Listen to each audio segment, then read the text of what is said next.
Okay, so today we are adding on another layer of adding and subtracting fractions with word problems. So what I'm going to ask you to do is when you come across your word problem, I don't want you to worry about the question first. I want you to focus on the information that the problem gives you.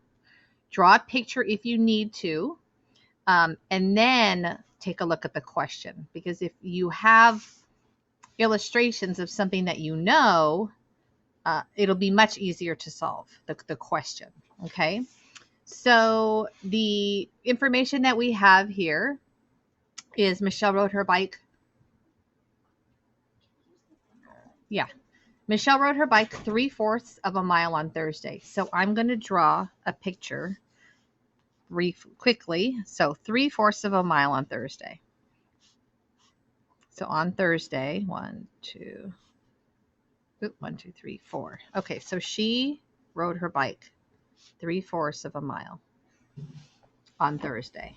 Okay, there's my abbreviation for Thursday. Okay. She also rode her bike 6/8 of a mile on Friday. Now, this is a different fraction. So on Friday, I'm going to draw a picture here for Friday and then 6/8. So I'm going to do the same thing, distance. So, all right. So I think I have 1, 2, 3, 4, 5, 6, 7, 8. Okay. So I cut it into eighths. And then she went 6/8 of a mile. 1, 2, 3, 4, 5, 6. Okay, so she went 6/8 of a mile. And then half a mile on Saturday. So Saturday, she went 1/2 of a mile. Okay. So now I have all of the information that I need. So now I'm going to look at the question. The question is, how far did she ride her bike in all? Okay, so that information is what I need to find out. This is what I know. All right. How far did she ride her bike in all? In all means all together. And that word, that phrase gives me a clue that this is an addition problem. I'm going to add up Thursday, Friday, and Saturday. Okay. I can't do that because I know that my denominators must be the same and they are not, right? So I can't put all of these together. So I need to find a common denominator. So I'm going to set up my problem. I have 3/4, I have 6/8, and I have 1/2.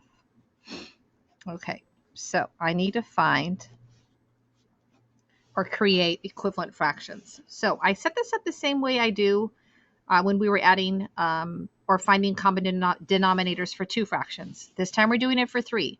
So I'm going to take the 4, the 8, and the 2. 4, 8, and 2. Right? And I'm just going to count by 4s. 4 times 1 is 4. 4 times 2 is 8.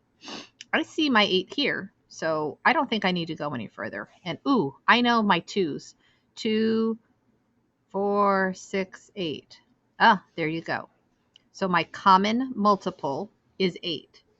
Okay, so immediately when you determine your multiple, what they have in common, I want you to immediately make all of your denominators that 8 so you know what your goal is, what you need to get to.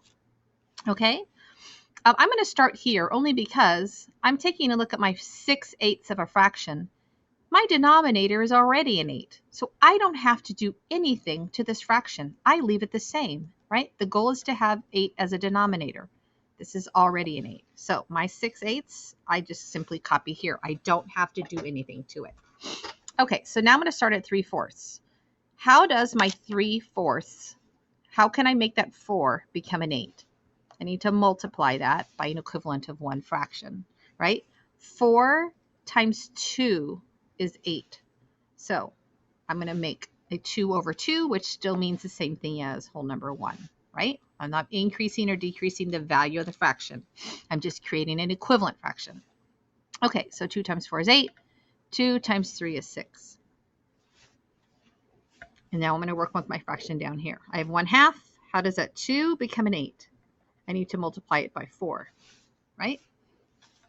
4 times 1 is 4. So now I've created 3 fractions all with a common denominator. So if I were to add them all up, I'm just going to write it here since I've run out of room. I'm going to just add my numerator. 6 plus 6 is 12. 12 plus 2 is 16. My denominator stays the same. Now, right now, I have an improper fraction. My numerator is greater than my denominator, so I need to reduce this.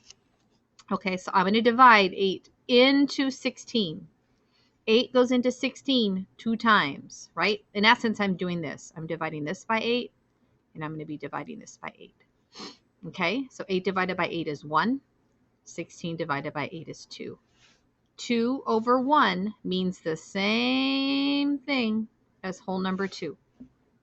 Okay, now I'm going to go back to my question, and I'm going to answer it with the proper unit of measurement, right? How far did she ride her bike in all? My answer is 2, right? So I'm going to go back up here, and I'm going to answer the questions. How far did she ride her bike? She rode 2 miles in all. Okay, there's my final answer.